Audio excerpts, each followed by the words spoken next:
Well, thank you for joining me for another Alex on Tech video.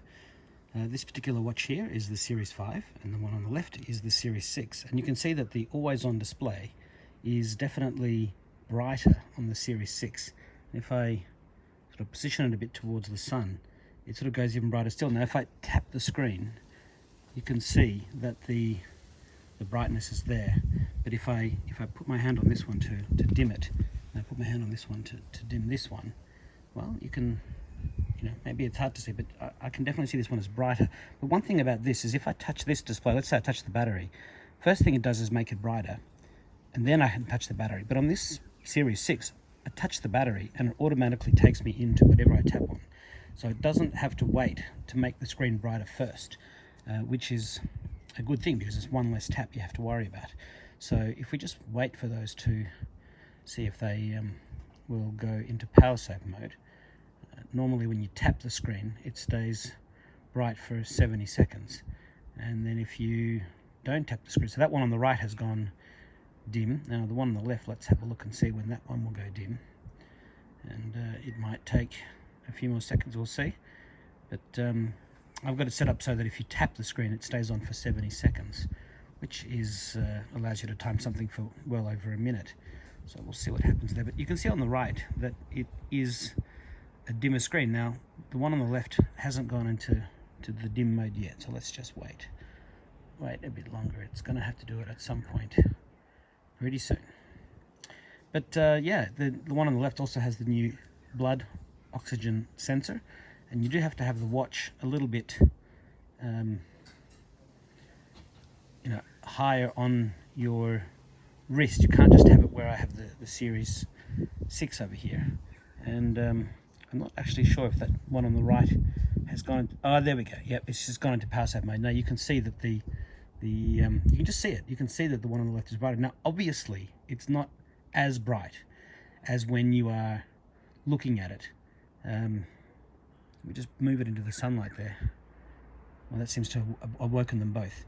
But at night time, you can't see much difference between the two. It really is a daytime thing. The daytime is when you want it, and you can see it's gone dimmer much faster this time because it was a wrist raise that switched on the screens, not tapping the screen. Tapping the screen is where you get the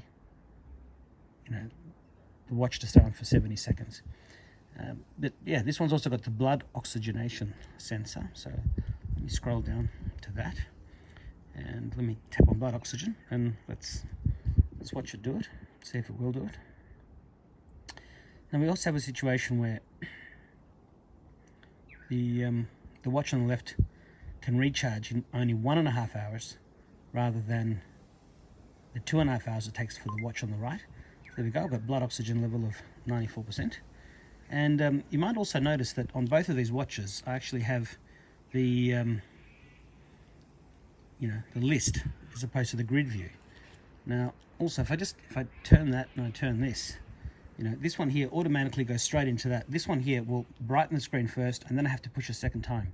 So you definitely get to the watch functions much faster on the Apple Watch 6.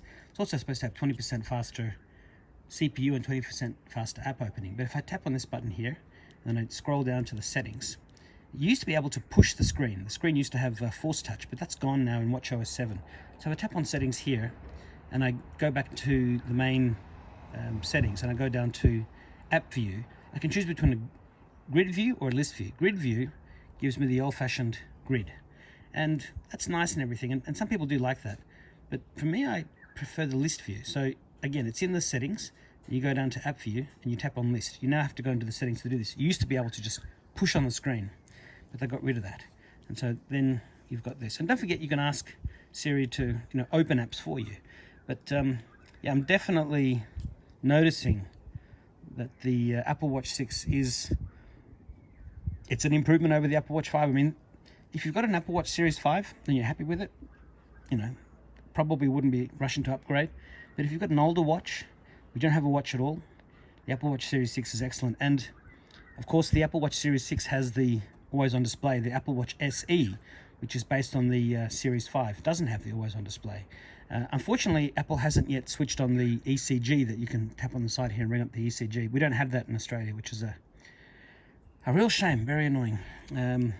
Not that, you know, I'm in dire need of it, but it's, you know, New Zealand has it, Hong Kong has it, but in Australia they don't have it. And the online rumours seem to suggest that it's because of some sort of government